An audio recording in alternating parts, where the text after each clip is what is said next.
yaitu 2 tersangka. Kemudian 7 hari terakhir kita adakan pendalaman terhadap proses penyidikan ini. Ya. Kami perlu jelaskan bahwa dalam proses penyidikan ini kita menghadapi 2 kelompok subjek hukum. Yang pertama adalah orang dewasa yang sudah kita tentukan tersangkanya ini. Kemudian kita juga menghadapi 2 subjek hukum, yaitu anak yang berhadapan dengan hukum. Yaitu pertama anak sebagai korban, yang kedua adalah anak sebagai saksi. Ini keduanya adalah anak yang berhadapan dengan hukum.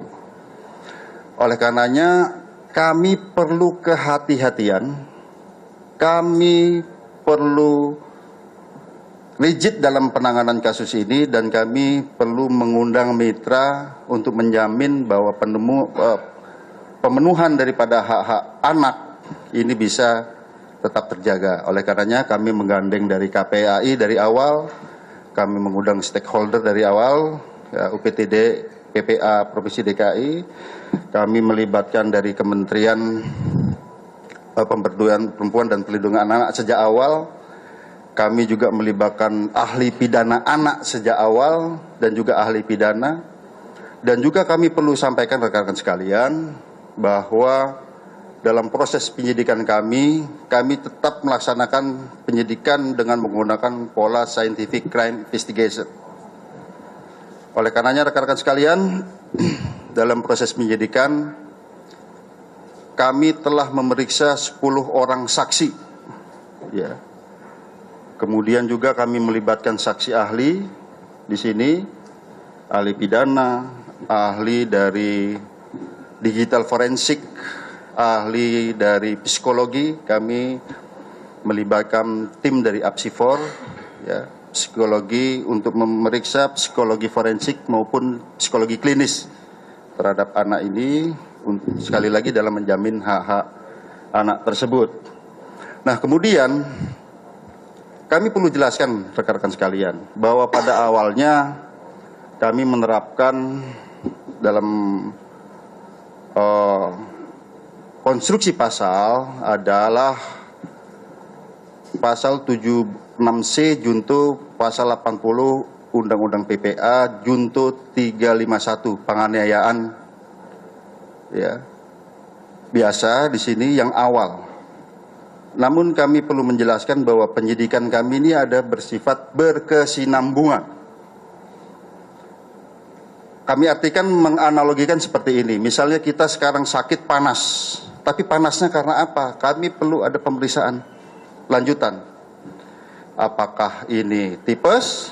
Apakah ini demam berdarah? Seperti itu dah. Kami awalnya adalah penganiayaan biasa di sini, dijuntukan dengan undang PPA tadi. Setelah kami adakan pemeriksaan, kami libatkan digital forensik, kami menemukan fakta-fakta baru, bukti chat WA, ya, video yang ada di HP. Kemudian perlu kami sampaikan, kami juga menemukan CCTV di seputaran TKP, sehingga kami bisa melihat peranan dari masing-masing orang yang ada di TKP tersebut. Dan kami berkomitmen di sini siapapun yang bersalah harus dihukum. Ya tentu saja apabila itu pun anak, secara formil ini diatur dalam Undang-Undang Peradilan Anak, secara material diatur dalam Undang-Undang Perlindungan Anak. Oleh karenanya rekan-rekan sekalian, pada kesempatan gelar pada siang hari ini, pagi sampai dengan siang hari ini, kami menambah konstruksi pasal baru terhadap tersangka-tersangka ini, ya. Kemudian yang kedua, ada perubahan status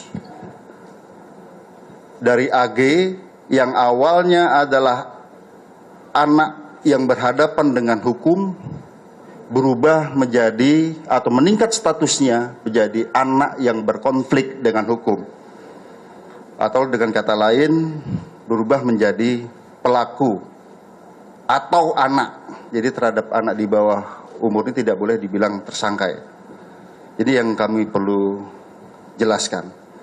Kemudian dari fakta hukum yang kami peroleh, baik itu dari chat WA, baik itu dari video, kemudian baik itu dari CCTV yang ada di TKP, kemudian keterangan saksi-saksi, ya, kami mengonstruksikan konstruksi pasal yang baru.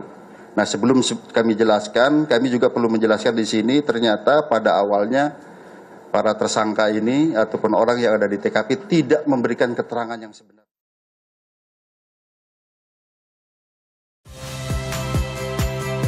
Saya, My Sister Tarigan.